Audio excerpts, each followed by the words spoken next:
Kadın da Yolamaz oğlum doktorcu. Doktorcu gerçi oturcu canıma.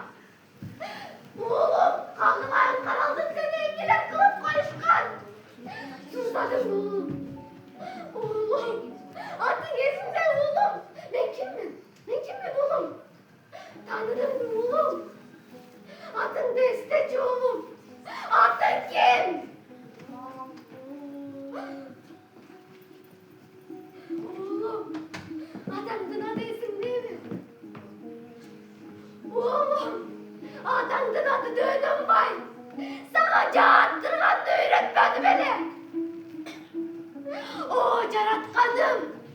Uşancak cerde alsan da olmay mı? Mal mülkte alsan da olmay mı?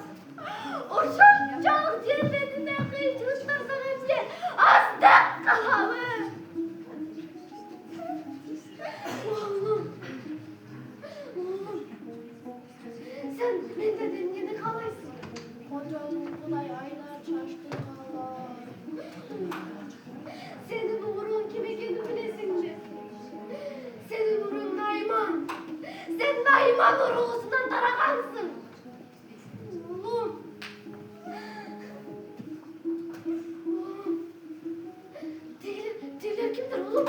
Kocayında. Oğlum. Sen ağırmana iştim ki demeydin makul mu? Ben kayrısal kaytıp gelemez. Ulan çık bakın ağırga.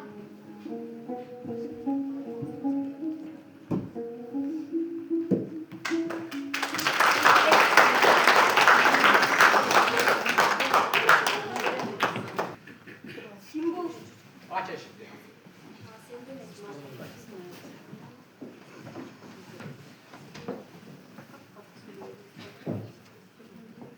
Ушул жетимдердин кешигине кол салгандан көрө өзүбүздүн кунажыны союп албайт белең. Былдырабачы.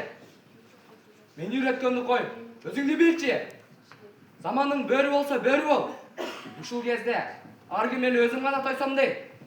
Ачкадан өлүп бара жатсаң да эч ким келип казандын ашын салып бербейт. Тур, күйгүз биликти. Күйгүз биликти дейт. Агмак болбочу. Алганды алат, жулганды жулат. Не учпайсың я? Эмне учпайсың не?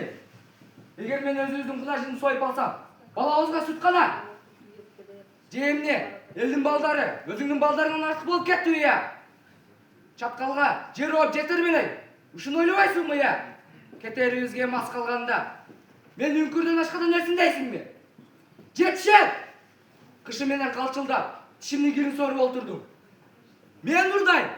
Мен жел. Аскерден качып келип, ачкадан өлөйүн деген эмесмин. Өлсө башкалар өлө берсин. Мен жөн гана өлө калбайм. Эти салып, жегиле. Сөөктөрүн эч кимге жек көргөзбөй жерге көмүң. Уктуңбу?